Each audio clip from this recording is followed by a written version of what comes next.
I have a love story to tell, courtesy of Margaret Mitchell. This is a fictional tale pegged on the American Civil War's end. There's a lady named Melanie who's married to a man called Ashley, couple of the century. Every box Melanie had Ashley ticked. Their marriage had just begun, but Ashley had to leave. He had to honor the call to defend the interests of his kin. Every night Melanie said a prayer for him. I can see her in between sheets, thinking, wondering whether he was still breathing, whether he had something to eat, wishing she was there to help him, but she couldn't. After a long time, a messenger came calling. The war was over and Ashley was still standing. In fact, he was walking back home to her. I can feel her excitement. I can picture her standing on the porch looking out at the road for his figure, eager. But she didn't know when he'd get there. In the meantime, random soldiers also passed by begging for bread. They're also on their way back to their wives and children. Melanie was sick. She had given birth to a baby and it left her weak, but she would starve herself and give those soldiers trekking her share of the day's meal. The war had made food scarce, but she was willing to risk her life so that those soldiers could have a chance of making it home to their wives and kids. When asked why, she said,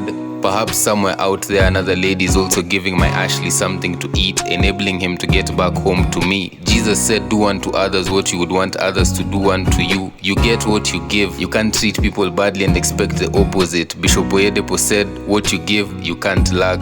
Imagine, somewhere out there, there's a stranger helping the person you'll end up marrying, praying for them, giving them advice, food, clothes and shoes for their feet. Or maybe just a smile to motivate them when they want to quit. You want a Christian but you don't bother inviting people to church, yet somewhere out there your person may be a sinner.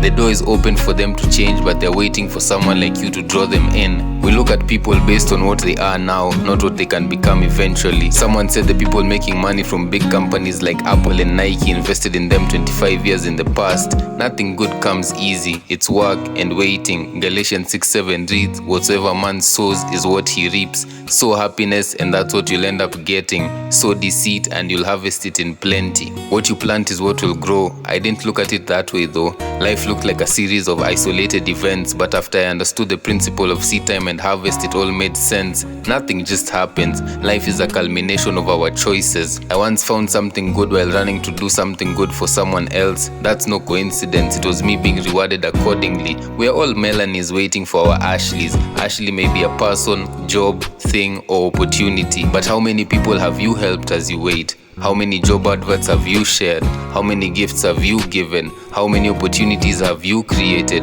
You see, eventually, Ashley made it home to Melanie. Let us not become weary in doing good, for at the proper time we will reap a harvest if we do not give up. Galatians 6:9, NIV.